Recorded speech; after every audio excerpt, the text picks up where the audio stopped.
যদি চেয়ারটা সরালা এসাতে দিলে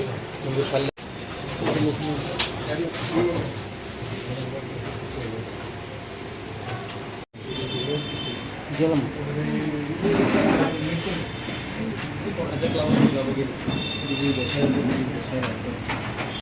আমরা সমস্ত গ্রুপটা দেয় আরেকজন নাম যে চেষ্টা করছিল আরেকজন একজন স্যার আগে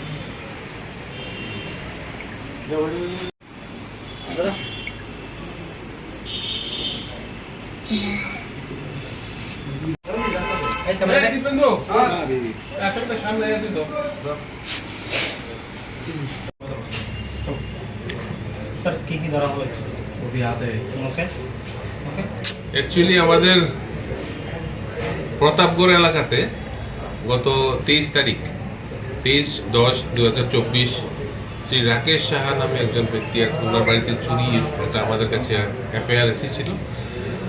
পরবর্তী সময়ে ভোলা বণিক নামে একজন নাগরিক ওনার বাড়িতে একটি চুরি সংঘটিত হয়েছিল বলে আমাদের কাছে খবর এসেছে, উনি অভিযোগ করেছিলেন। সেই অভিযোগ বলে আমরা একটি এফআইআর নিয়ে আমরা তদন্ত শুরু করি।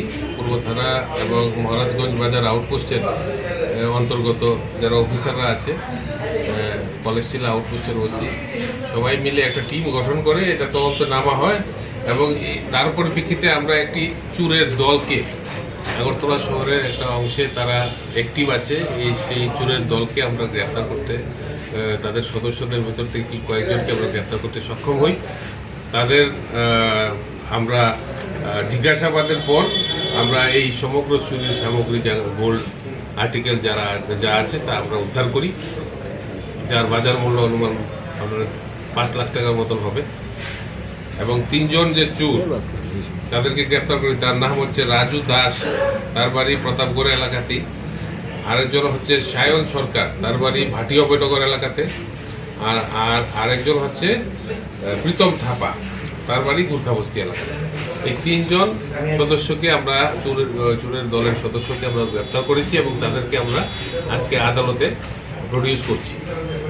তাদেরকে জিজ্ঞাসাবাদ করে আমরা আরও কিছু তথ্য পেয়েছি, আরও অনেকের নাম পেয়েছি, তাদেরকেও আমরা শীঘ্রই গ্রেপ্তার করে যা যা আরও বাকি রয়েছে উদ্ধার করার তা আমরা উদ্ধার করতে সক্ষম হব।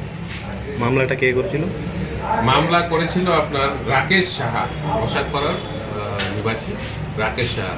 স্যার, যাদেরকে আটক করেছে ওদের বিরুদ্ধে কোনো কেস টেস রয়েছিল থানা? সমগ্র বিষয়গুলি তদন্ত করে দেখা হচ্ছে, এগুলি আপনার হ্যাবিচুয়াল অফেন্ডার এবং তাদের ভেতর থেকে একজন আছে যে সে আগেও গ্রেপ্তার হয়েছিল। ঠিক আছে।